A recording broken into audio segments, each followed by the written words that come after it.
What if you got diarrhea in space? Not tomorrow, not after landing, right now. 400 kilometers above Earth, trapped inside a machine the size of a house with no normal toilet, no shower, no fresh air, and nowhere to go. Most people look at a space station and see the future. They see glowing panels, floating astronauts, and the kind of technology that makes humanity look unstoppable. But that is not what life feels like on the inside. Inside, it is tight, loud. Air is always moving. Every wall is covered in equipment. Privacy barely exists. Even the most basic human routines become problems that have to be engineered, controlled, and rehearsed. Eating is strange. Sleeping is strange. Cleaning yourself is strange. And when your body does something messy, there is no room for mistakes. Because in zero gravity, one small problem does not stay small for long. Tonight, we are going inside the kitchen, the sleeping quarters, and the toilet aboard a space station to see what life up there is really like, and why surviving in orbit is not just about rockets, but about figuring out how to stay human in a place never meant for human bodies. From the outside, a space station looks almost elegant. It glides over Earth in silence, bright against the darkness, like the cleanest symbol of human progress ever built. It is the kind of image that makes people proud to be alive in an age when men and women can leave the planet, build a permanent outpost in orbit, and keep it running year after year. But the inside tells a different story. The inside is not graceful. It is not open. It is not glamorous.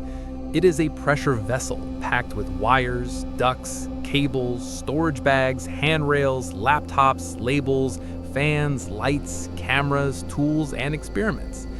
Every surface matters. Every inch is used. There is no real floor and no real ceiling, just directions people agree on so they do not lose track of where things are. It feels less like a luxury ship from science fiction and more like living inside a machine that never sleeps. That is the first shock most people would have if they floated through the hatch for the first time. The station is not designed to impress visitors. It is designed to keep a crew alive in one of the most hostile environments human beings have ever entered. Space is beautiful when you look through the window. The moment you turn away from it, the romance disappears and routine takes over. Air has to be circulated. Moisture has to be controlled. Carbon dioxide has to be removed. Food has to be stored carefully. Waste has to be managed. Nothing can just fall to the ground because there is no ground. Nothing can be left floating because sooner or later it will drift into a filter, a vent, an instrument, or someone's face. Life in orbit is not about comfort. It is about control. The kitchen is where that becomes obvious almost immediately. On Earth, eating is effortless. You open a fridge, boil water, cut food on a counter, and whatever slips from your hand drops onto a table or onto the floor. In orbit, none of that works the same way. There is no casual cooking with sizzling pans and clouds of steam rising over a stove. There is no flipping open a carton and pouring a drink into a normal glass. Food has to be packaged, contained, and handled like one more system aboard the station. Tortillas are often preferred over bread because crumbs are dangerous. Loose crumbs do not just make a mess, they float. They drift into eyes, electronics, vents, and equipment. Drinks are consumed through sealed pouches with straws. Meals are often dehydrated, thermostabilized, vacuum-packed, or specially prepared so they can survive launch, storage, and microgravity. Even something as ordinary as adding water becomes part of a controlled routine. And yet, for all that engineering, the kitchen is still one of the most human parts of the station. Crews gather there. They talk there. They celebrate there. They open packets from home, trade favorite foods, and try to preserve one of the oldest comforts our species has ever known, the act of sharing a meal. That contrast is what makes life in orbit so fascinating. The setting is cold, metallic, and technical, but the people inside it are still trying to hold on to ordinary habits. They still want breakfast. They still want coffee. They still want something that feels familiar after staring all day at screens, checklists, and the black void outside. The technology may be futuristic, but the emotional need is ancient. That is what makes the station feel less like a laboratory and more like a temporary home built by a civilization determined to push farther than ever before. Then comes sleep, which sounds simple until you imagine removing gravity from the equation. On Earth, every bedroom is built around one invisible assumption: your body will stay where you put it. In orbit, that assumption is gone. Astronauts do not sink into mattresses. They do not pull blankets over themselves and roll over in the dark. They secure themselves inside sleeping bags, often attached to walls inside small crew quarters where up and down barely matter. Some describe it as peaceful. Others describe it as disorienting at first because the body keeps expecting pressure that never comes. There is no pillow pushing back against your head, no mattress under your spine, no weight in your arms or legs. You just float, lightly restrained, while fans hum and equipment runs all around you. Even the privacy is limited. Crew quarters are small, functional, more like personal lockers you can sleep inside than real bedrooms. A few photos, a laptop, maybe some personal items, maybe a sleeping mask, maybe headphones, and that's enough to turn a machine compartment into a tiny protected corner of someone's life. It's the strangest images in modern exploration. Human beings can leave Earth, circle the planet at extraordinary speed, and sleep suspended inside a box barely larger than a closet, all while carrying the flag of a species that refuses to stay grounded. It's impressive. It's also deeply unnatural. The body never fully forgets that it was built for gravity, open space, and stable rhythms. Orbit changes all of that. Day and night blur. Noise never fully stops. The station is always alive. And by the time you understand how strange eating and sleeping are in orbit, you begin to realize something even more important.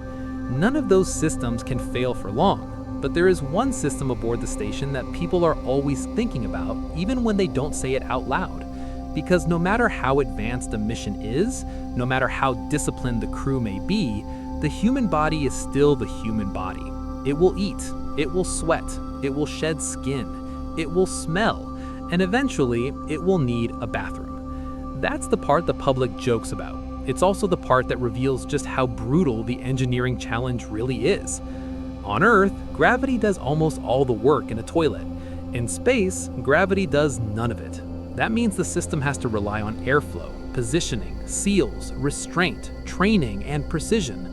The toilet aboard a space station is not just a toilet. It's a carefully designed waste collection device that has to guide the body into exactly the right position and move everything in the right direction without letting anything escape the cabin.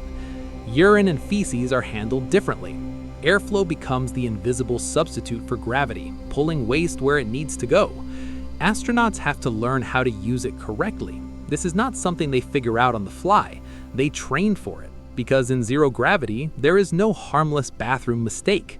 A mistake can become a hygiene problem, a cleaning problem, a smell problem, and a morale problem all at once. And that brings us back to the question that got the click in the first place. What if you get diarrhea in space? The uncomfortable truth is that the system is built to handle human waste, but the margin for disorder is much smaller than it is on Earth. The system still depends on containment, airflow, and correct use. If your body is suddenly less predictable, the stress level goes up immediately. Everything has to be done with more care, more cleanup awareness, and more discipline, because there is no flushing a problem away into a sewer system and walking out like nothing happened. Waste has to be collected, managed, and isolated inside a sealed environment where the same air keeps circulating around everyone. In other words, yes, the station has a way to deal with feces, and yes, that includes situations where your stomach is not cooperating. But the reason people are so curious about it is because their instincts are right. It would be miserable, not impossible, not some cinematic disaster, just a very real, very unpleasant reminder that the body doesn't care where your mission patch came from. That same reality changes hygiene too. There is no long hot shower after a bad day. No standing under running water until you feel normal again. Cleaning yourself in orbit is controlled, limited, and practical. The body is maintained, not pampered. Astronauts use rinseless products, wipes, towels, and careful routines because free-flowing water doesn't behave the way it does on Earth. It beads up, it floats, it gets everywhere.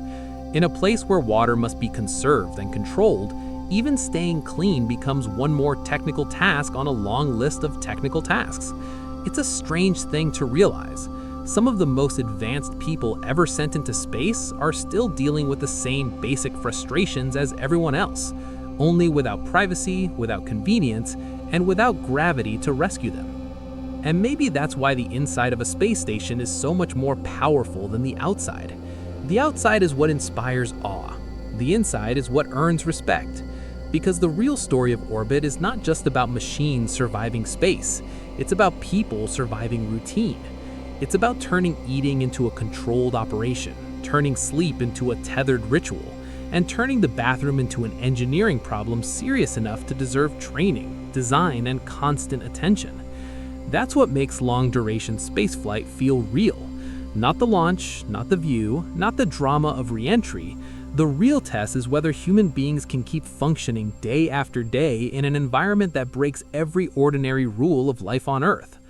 That's the hidden greatness of stations like these. They aren't impressive because they look futuristic.